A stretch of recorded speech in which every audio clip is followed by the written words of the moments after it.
Pelos fenômenos do sonambulismo, seja natural, seja magnético, a providência nos dá a prova irrecusável da existência e da independência da alma e nos faz assistir ao espetáculo sublime da sua emancipação.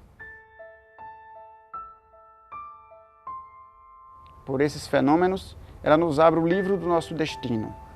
Quando o sonâmbulo descreve o que se passa à distância, é evidente que ele o vê, mas não pelos olhos do corpo. Vê-se a si mesmo no local e para lá se sente transportado. Lá existe, portanto, qualquer coisa dele, e essa qualquer coisa, não sendo seu corpo, só pode ser a alma ou seu espírito.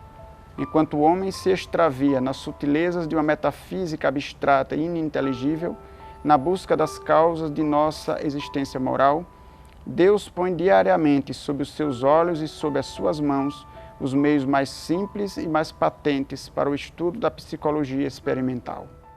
Kardec falou bastante coisa sobre esse assunto, principalmente no capítulo 8º do livro 2º do Livro dos Espíritos. Tem um capítulo relativamente grande, que fala de forma mais abrangente sobre fenômenos de emancipação da alma, e dentre esses fenômenos está o sonambulismo. Ele falou também em alguns artigos espalhados pela Revista Espírita, né? Então ele fala bastante sobre isso. O sonambulismo natural é aquele que as pessoas já conhecem, daquelas pessoas que no meio da noite se levantam, caminham pela casa, parecendo que estão dormindo. Às vezes abrem a porta, saem à rua e depois adormecem outra vez e quando acordam não lembram de nada que aconteceu. Já o sonambulismo magnético, ele não ocorre espontaneamente.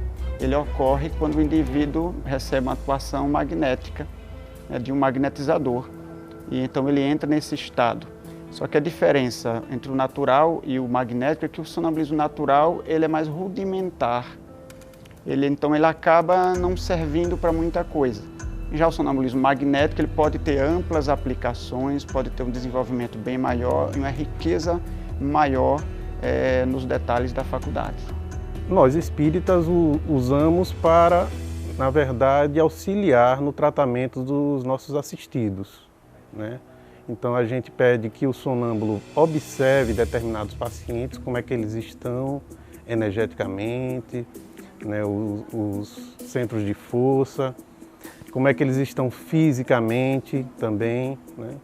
Muitos dos sonâmbulos conseguem sentir aquilo que os pacientes estão sentindo, então conseguem descrever melhor para a gente as sensações do assistido, do que é que ele está passando, inclusive psíquicas, né? Angústias, medos. Isso tudo o sonâmbulo relata para a gente e nos auxilia a formular um tratamento, uma terapia. Quem descobriu o sonambulismo magnético foi o Marquês de Puységuer. Ele era discípulo direto de Mesmer e descobriu casualmente. Estava realizando o tratamento de um jovem, um pastor de ovelhas, analfabeto, de nome Vitor, de 20 e poucos anos de idade. E durante a aplicação de um passe, esse jovem ele entrou num estado diferente, que o Marquês não soube identificar, mas que ele começou a falar coisas de alta intelectualidade, coisas que estavam muito acima de sua capacidade intelectual.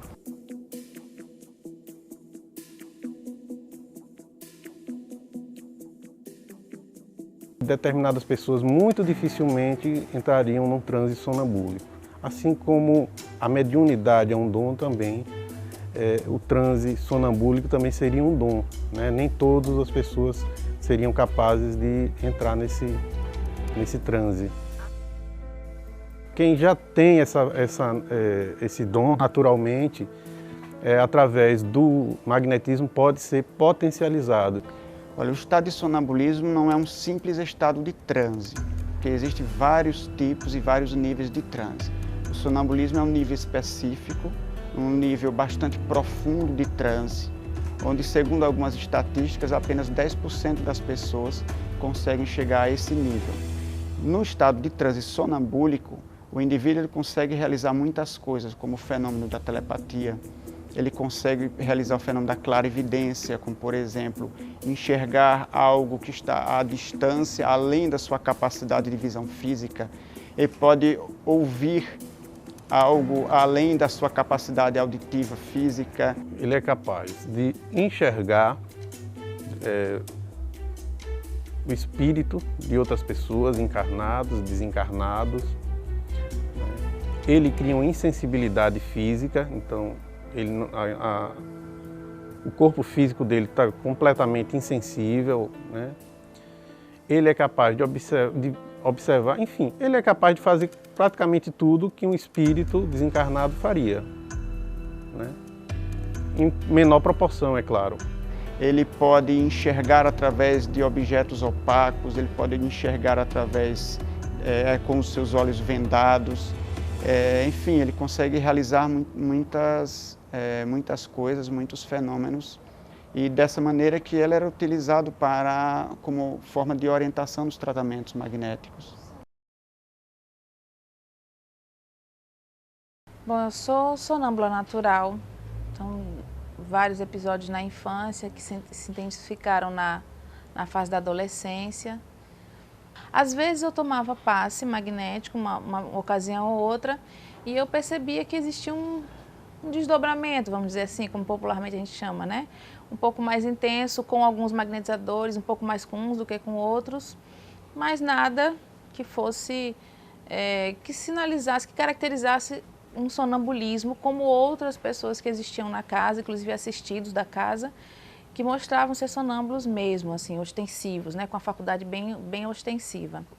Trabalhando com magnetismo no Instituto Espírita Paulo de Tarso, junto com o Adilson Mota, que já na época começou, logo depois que a gente iniciou o trabalho do magnetismo, alguns anos depois, ele começou o trabalho do sonambulismo com uma sonâmbula que era trabalhadora da casa, era magnetizadora, mas depois que começou a tomar o passe magnético porque ela tinha algo que precisava ser tratado, ela mostrou que tinha faculdade sonambúlica. Então, a partir daí ele já lia alguma coisa sobre o assunto, então ele começou a intensificar as leituras. E eu, em volta desse tema, só estudando com ele, presenciando o trabalho. Até então, faculdade nenhuma. Lendo o livro do Albert de Rochat, As Vidas Sucessivas, onde ele relata o trabalho que ele tinha com pessoas que, quando entravam em transe, mostravam as faculdades sonambúlicas.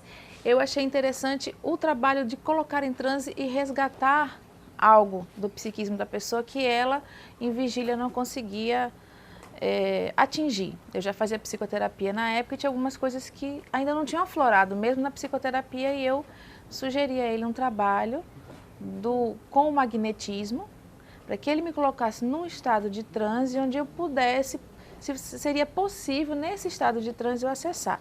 Até então não tinha pretensão nenhuma, mas quando foi na última sessão, que acabou sendo a última sessão, a espiritualidade se manifestou. Então, como eu sempre tive a mediunidade, eu já trabalhava como médium na reunião mediúnica da casa, a espiritualidade se comunicou comigo através de pensamento, né? E mandando recados para eu passar para Adilson. Aí, naquele estado de transe, eu passava os recados. Então, mentalmente, eu perguntei a eles, por que vocês não usam minha mediunidade? Porque eu estava me sentindo, né, abusada como eu sou, uma garota de recados, né? Mas eu sou médium, por que vocês não aproveitam a faculdade mediúnica e se comunicam diretamente com ele? Fico eu aqui transmitindo os recados. E aí eles responderam bem calmamente assim, porque agora o trabalho é outro. Como Kardec frisou, o sonambulismo seria a prova da existência da alma. Acredito que isso seja o mais importante. Para isso é que ele serve, por isso que ele precisa ser melhor pesquisado, melhor estudado, conhecido. Porque ele serviria de prova da existência da alma. Porque é o momento em que o espírito pode se desprender do corpo e aí ele pode utilizar parcialmente, pelo menos, certas faculdades que o próprio espírito possui. Não há uma explicação razoável, lógica, para que determinados temas abordados por Kardec foram relegados, foram esquecidos pelo movimento espírita, né? O sonambulismo não é um deles, mas a evocação também foi deixada de lado, né? O próprio magnetismo foi deixado muito de lado, né? Porque parece ter se esquecido daquele cabedal de conhecimento dos magnetizadores pré-espíritas, né? As pessoas não leem, né? Não sei o que é que aconteceu, talvez esteja ocorrendo uma dogmatização da doutrina, né? As pessoas, determinados temas, parecem ter virado tabu, né? E não se aprofundam mais, não estudam, né? Parece que não estudam as próprias obras de Kardec. Infelizmente é isso que acontece, né? Então o sonambulismo ficou, assim como o próprio magnetismo, relegado a um segundo plano.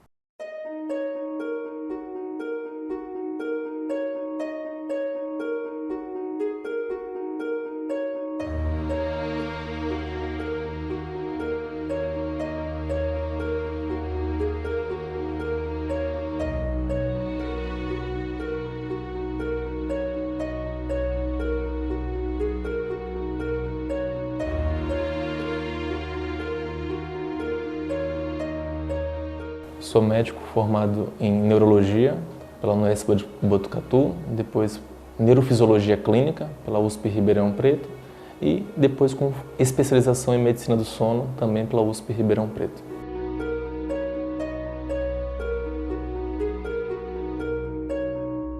O diagnóstico do sonambulismo, ele é basicamente o relato do paciente e dos familiares ou parceiros, né, cônjuges, e vai relatar em que o paciente, durante o sono, geralmente noturno, né, que é o principal sono, no seu primeiro terço inicial da noite desse sono, o paciente se levanta e caminha, podendo até interagir de forma mais complexa, como abrir portas, abrir geladeira, realizar atos complexos como dirigir carro, sair de casa, ou até mesmo atos sexuais. Então, este relato de que o paciente dormindo se levanta com os olhos abertos, interage. Entretanto, na hora que o familiar, que as pessoas tentam perguntar, questionar, chamar atenção, ele não responde, continua a executar aquele movimento, nós entendemos e ele não vai ter a memória do que aconteceu ou memória parcial do que aconteceu. A gente vai entender isso como provavelmente um sonambulismo. O entendimento até então, com até estudos de ressonância neurofuncional, estudos de eletroencefalo, mostram que algumas áreas do cérebro estão ativadas enquanto outras não. Na polissonografia, por exemplo, você vê que na sono de onda delta, no N3, você vai ver ondas muito lentas, de grande amplitude, o que prova que ele está dormindo. Poxa, não tem como uma pessoa estar acordada com esse eletroencefalo tão lento. Só que na hora do evento da sonambulismo, ou do despertar confusional, ou do terror noturno, essas ondas de onda lenta, de repente começam a ser sobrepostas ondas mais curtinhas, mais rápidas, ondas beta. Então essa sobreposição de ondas mais rápidas com onda lenta nos sugere, né, de forma muito simplista, porque nossos métodos de captação de dados na medicina tem todas as limitações que a gente sabe, nos infere que, poxa, deve ter neurônios ativados e neurônios mais relaxados, com pouca atividade. Então, essa simultaneidade de regiões ativas e regiões inativas é o que explica o sonambulismo.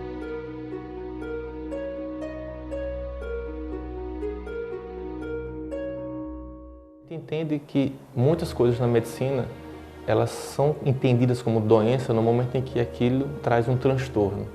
Então, se uma pessoa refere, olha, eu tenho um pouquinho de tontura, mas aquilo não traz problema, queixa, é um sintoma relatado não importante. Como o sonambulismo, a família pode falar, olha, meu filho teve sonambulismo ontem. A gente até brincou, tirou onda, fez toda aquela piada. A família fala, não, mas eu estou tranquilo porque eu também tive isso quando era jovem, a mãe fala, o pai fala. E tudo isso entra na caráter familiar da história, mas não é um transtorno, a princípio. Então, não precisa ser entendido diretamente como doença. Ele vai ser entendido como doença quando o indivíduo reclama, olha, tive esses eventos, me causou uma coisa chata porque eu caí da escada, eu me envolvi numa situação de risco de machucar minha esposa de repente, ou de me impor uma situação de ingerir alimentos que não necessariamente são alimentos saudáveis. Eu abri a geladeira e comecei a consumir isso. Então, essas situações, uma vez relatadas e reclamadas, elas vão ser entendidas como doença. Quando a gente entende que o sonambulismo ou outras parassonias não REM estão sendo muito frequentes na vida da pessoa, muito recorrentes, estão trazendo transtornos, aí eu vou ter que promover uma melhora desse sono, que na maioria dos casos não vai ser com remédio. Vai ser com orientações de que a pessoa tem que perceber que dormir bem ele precisa ter uma rotina de vida saudável. Então, atividade física pela manhã, exposição ao sol pela manhã, já chega de tardezinha para de noite, não se expor tanto à luz, ao estudo, à atividade física, para não deixar o sono muito inquieto. Todo transtorno do sono, o primeiro tratamento é orientar.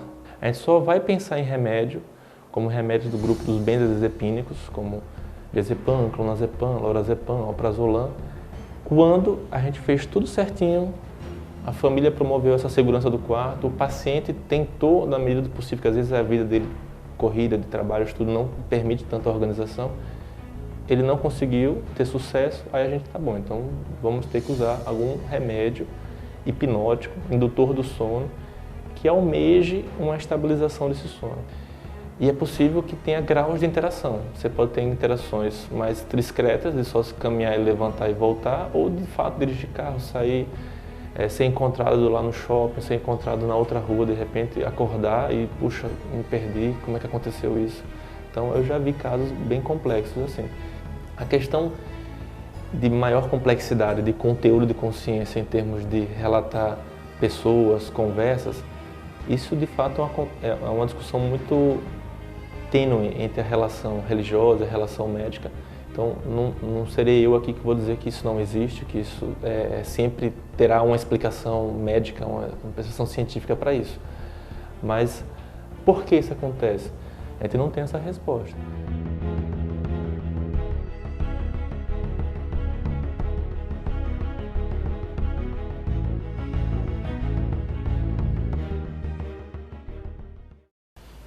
O trabalho do sonambulismo, primeiro, fez conhecer a mim mesma, a minha faculdade, que é única, como a de todo sonâmbulo.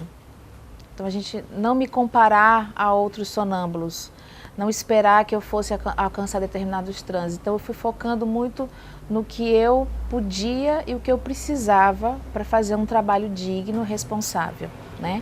Com o parceiro que formava uma dupla, formando uma dupla produtiva no trabalho do bem. Eu acho que isso é o mais importante, o foco do trabalho. Sem estar enxergando com os olhos materiais, com os olhos do corpo físico, ele em estado de transe, com os olhos fechados, consegue perceber muitas coisas dentro do ambiente ou fora dele. Consegue ir a lugares, né, ver pessoas, ver coisas. Então, para mim, isso é uma prova inconteste da existência do espírito. Mas, fora isso, ele tem uma outra utilização que é muito nobre, que é aquela que os magnetizadores clássicos utilizavam, usar o sonambulismo como meio de informação, de orientação para os tratamentos das pessoas doentes. Fora do corpo, a gente pode fazer muito mais. Agora, é importantíssimo que seja dentro de um trabalho sério, porque só ter a faculdade é muito pouco. Tem que ser uma faculdade bem administrada, primeiramente por você, né? Você tem que ter responsabilidade com a faculdade que você tem, estudar, manter um equilíbrio íntimo, em todos os aspectos da sua vida, você tentar se manter em equilíbrio e trabalhar com alguém que também seja responsável.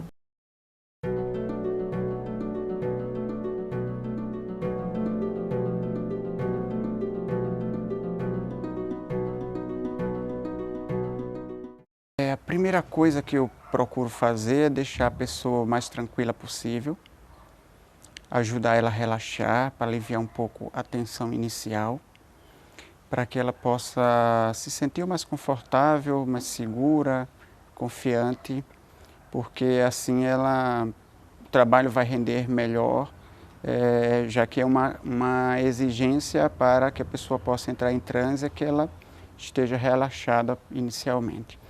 Então eu procuro conversar com a pessoa um pouquinho para que ela fique o mais relaxada possível. Se necessário que faça uma respiração diafragmática, um pouco mais profunda, mais suave, mas que depois a pessoa consiga se entregar ao trabalho, se entregar àquele estado, sem se preocupar em estar relaxando ou não, mas simplesmente deixar que as coisas aconteçam e que o transe vá progredindo à medida que eu vou magnetizando. Depois desse passo, eu inicio a magnetização, geralmente com concentrações longitudinais, que eu costumo fazer do coronário ao genésico, pelo menos, que pode ser feito com uma ou duas mãos. Como são concentrações, então vai ser um longitudinal aplicado de forma bem lenta, onde a minha intenção é que ela consiga entrar em estado de transe e que esse transe vá se aprofundando pouco a pouco. Essa concentração ela vai ser mais demorada ou mais curta, dependendo da pessoa, e vai depender de vários fatores. Aí depende do potencial magnético do magnetizador, depende da experiência e do desenvolvimento da faculdade no sonâmbulo, depende da boa interação entre eles dois, a interação magnética entre os dois. Esses fatores eles sempre vão ajudar para que o transe se processe de forma mais rápida. Mas geralmente a concentração para que se atinja o nível de sonambulismo é uma concentração relativamente longa, não menos do que 15 a 20 minutos.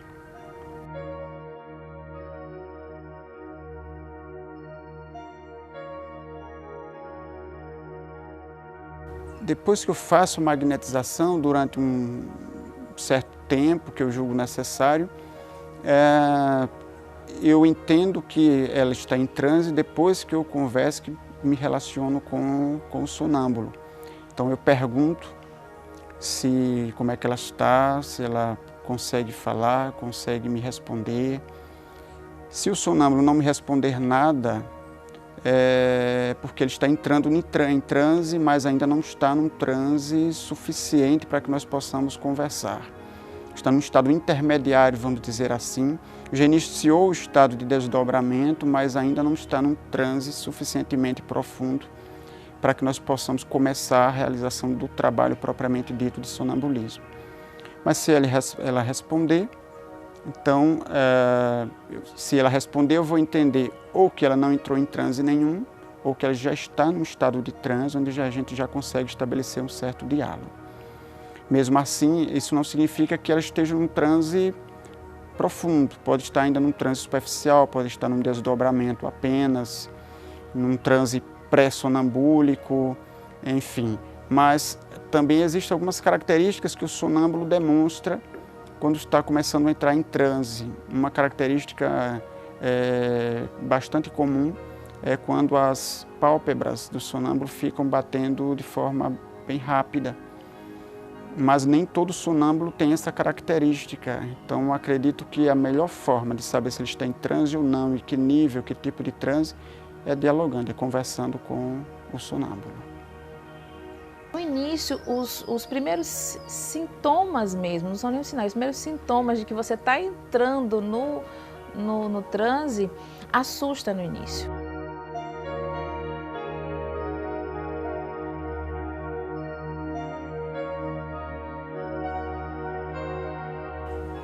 No nosso trabalho, onde nós temos o objetivo de utilizar a faculdade do sonambulismo para diagnosticar alguns dos nossos assistidos, saber mais detalhes a respeito das problemáticas que eles trazem, sejam obsessivas, sejam doenças físicas, doenças emocionais, como quer que seja. Então, o diálogo entre eu e o sonâmbulo é direcionado no sentido de que ela consiga observar a situação de determinado assistido, que a gente já predetermina antes do início do trabalho. Então nós já sabemos que assistido ou que assistidos nós vamos verificar durante o trabalho. Nessa dupla, o sonâmbulo-magnetizador, confiança é fundamental. Por isso que o magnetizador ele tem que estar muito bem firme, ele tem que ter conhecimento do que vai fazer, o mínimo possível. E tem que lidar com aquela faculdade com muito respeito e muito carinho, sem muitas pretensões, porque cada sonâmbulo é diferente. Então, detectado o estado de transe suficiente para a realização do trabalho ou o transe, o grau de transe que o sonâmbulo consegue atingir, então nós vamos dialogando e eu peço para que o sonâmbulo verifique determinado assistido. dou um tempinho, aguardo que as percepções dele sejam aguçadas, que ele consiga realmente localizar esta pessoa e visualizar algo a respeito da situação dessa pessoa, e nós vamos então travando um diálogo, onde o sonâmbulo vai me dando algumas informações sobre esse doente, eu também vou questionando algumas coisas para que sejam complementadas as informações. Lógico que tudo dentro dos limites da capacidade que o sonâmbulo ofereça, das percepções que ele consiga ter. E nós vamos tentando buscar mais informações para termos um quadro o mais completo possível a respeito desse doente. O que vai nos ajudar quando nós formos fazer o tratamento dessa pessoa, e aí nós vamos buscar seguir essas orientações que o sonâmbulo nos passou.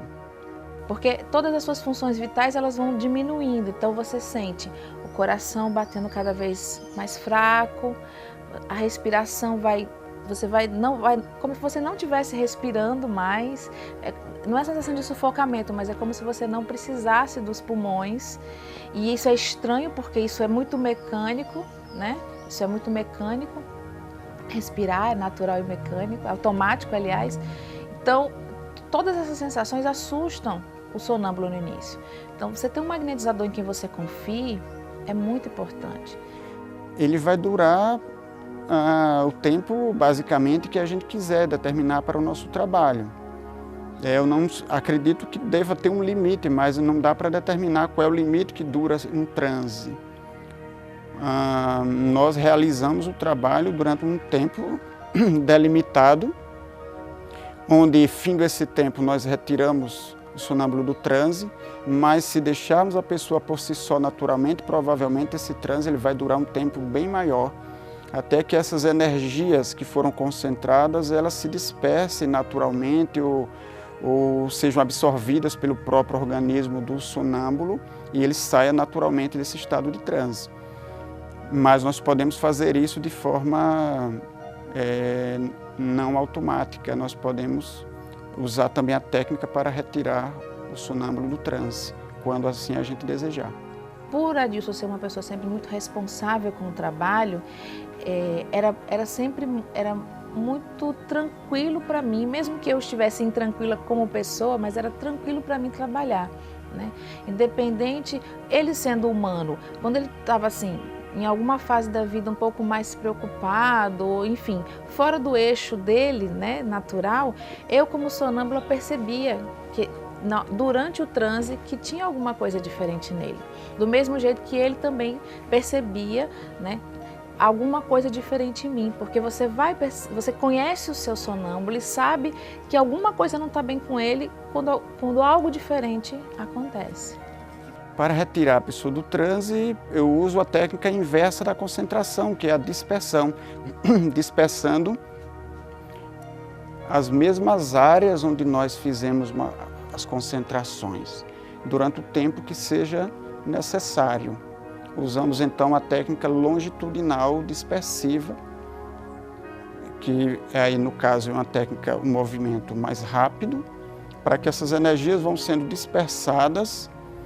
E à medida que isso acontece, o sonâmbulo vai saindo do seu estado de transe. O tempo de duração dessa dispersão aí também vai variar bastante, mas vai ser proporcional ao tempo de concentração. Então, quanto mais concentração eu tenha feito no sonâmbulo, vai precisar de um tempo maior de dispersão. E aí quando você vai voltando, que sente o peso do corpo, sente que precisa respirar para manter o corpo, aí assim, nossa, eu estava realmente num transe mais profundo. Então é muito mais agradável voltar de um transe mais profundo.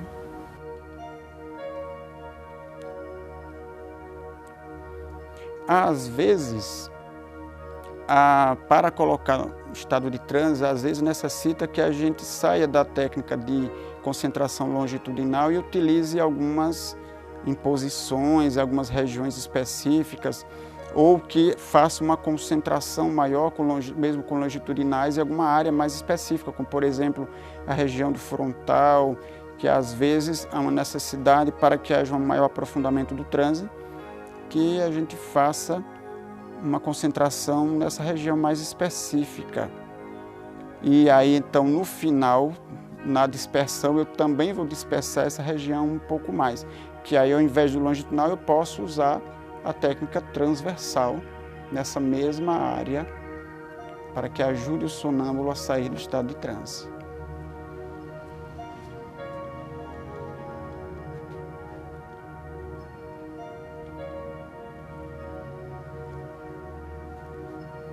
Basicamente é essa técnica bastante simples que a gente utiliza, apesar de que sabe-se pelas leituras que outros magnetizadores utilizavam técnicas diferentes, fazendo concentrações, geralmente longitudinais, mas em regiões diferentes. E a gente descobriu que dessa maneira dá o mesmo resultado e uma técnica bastante prática que qualquer um pode utilizar. Eu comecei há uns 5, 6 anos atrás, talvez, a convite do Adilson, né? Ele observou que algumas pessoas que recebiam passe durante o tratamento entravam no estado sonambúlico. E daí começou a estudar e começou também a fazer algumas experiências. A princípio só ele, sozinho e o sonâmbulo. E depois resolveu formar um grupo, né, de magnetizadores e de sonâmbulos para a gente aprofundar essa experiência e para que servisse realmente de auxiliar no tratamento dos pacientes da casa. Eu faço seguindo mais ou menos o que os magnetizadores clássicos faziam, né? Eu dou passes lentos, longitudinais, ativantes, parando um pouquinho no centro coronário, parando um pouquinho no frontal e no gástrico, né? E vou mentalizando um relaxamento profundo daquele sonâmbulo, né? E aí o processo vai acontecendo. Há sonâmbulos que entram muito rápido nesse estado de transe, outros que demoram um pouquinho mais, uns 15, 20 minutos no máximo. O que acontece é a profundidade do transe, né? Na medida que você aplica mais o magnetismo, demora mais na magnetização do sonâmbulo, o transe pode ser mais profundo. Para tirar o sonâmbulo do transe, geralmente é através de dispersões, certo? De passes dispersivos. Nós avisamos que o trabalho está prestes a se encerrar, né, e começa a fazer dispersões, pedindo que aquele sonâmbulo, né, se recorde de tudo que viu, de tudo que ouviu durante o trabalho, né, para que possa mais tarde também relatar. E após as dispersões, rapidamente ele vai voltando, né, vai voltando do transe. Já aconteceu do sonâmbulo não ter voltado, né, eu achar que ele tinha despertado e, na verdade, não estava desperto, né, e aí, ao descer da maca, quase caiu, eu tive que segurar as pressas, né, porque eu não percebi que ele ainda estava em estado de transe, né, embora tivesse levantado, sentado na maca, aberto os olhos, mas ainda estava em estado de transe, né, e quando se levantou, né, quase caiu. Segurei e continuei a aplicar dispersivos, né, continuei a aplicar dispersivos até que senti que realmente tinha voltado, tomado consciência do seu corpo. Dispersivos é para retirar toda a energia que foi doada durante o processo.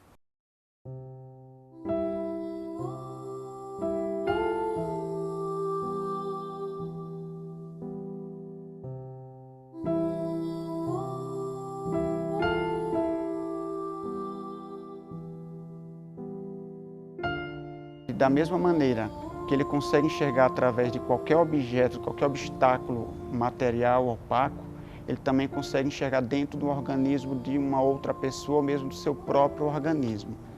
É dessa maneira que ele consegue não apenas detectar órgãos que estejam doentes, mas também ele consegue ir mais longe, ele consegue detectar estados emocionais, ele consegue detectar, diagnosticar processos obsessivos. Ele consegue fazer a leitura do pensamento, ele consegue entrar nas preocupações da própria pessoa, enxergar o perispírito, desarmonias energéticas, centros de força que se encontram descompensados. Enfim, a capacidade é muito grande e a gente não conhece ainda quais são os limites dessa faculdade.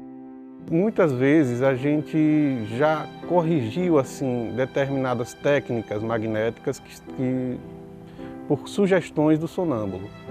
O sonâmbulo observa determinada área, percebe que determinado centro é o que está mais necessitando, de energia ou necessitando de dispersão, e a gente aí elabora, ou reelabora a técnica magnética de acordo com as orientações do sonâmbulo. Então isso tem sido bastante útil no tratamento dos assistidos lá. Primeiro de tudo, estudar.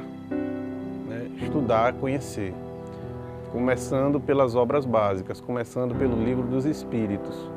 Há um capítulo lá sobre a emancipação da alma que trata do sonambulismo, começa por aí. O trabalho da dupla Adilson Marcela como sonâmbula era sempre voltado para os assistidos da casa, basicamente para os assistidos da casa. O foco sempre era ir ver as pessoas que ele já tinha preparado para o trabalho daquela reunião sonambúlica. A nossa relação começou com amizade e isso foi fundamental para a relação magnetizador-sonâmbula, porque a confiança que já existia na relação de amizade passou, alicerçou a relação no trabalho com ele como magnetizador e a confiança do sonâmbulo no magnetizador é fundamental. É um dom, é uma faculdade, não doença. Não há nada a ser curado, tem que ser trabalhado, para que não fique, assim como a mediunidade também deve ser trabalhada, para que não ocorra descontroladamente, em qualquer lugar, em qualquer momento. É preciso que o sonâmbulo aprenda a lidar com esse dom.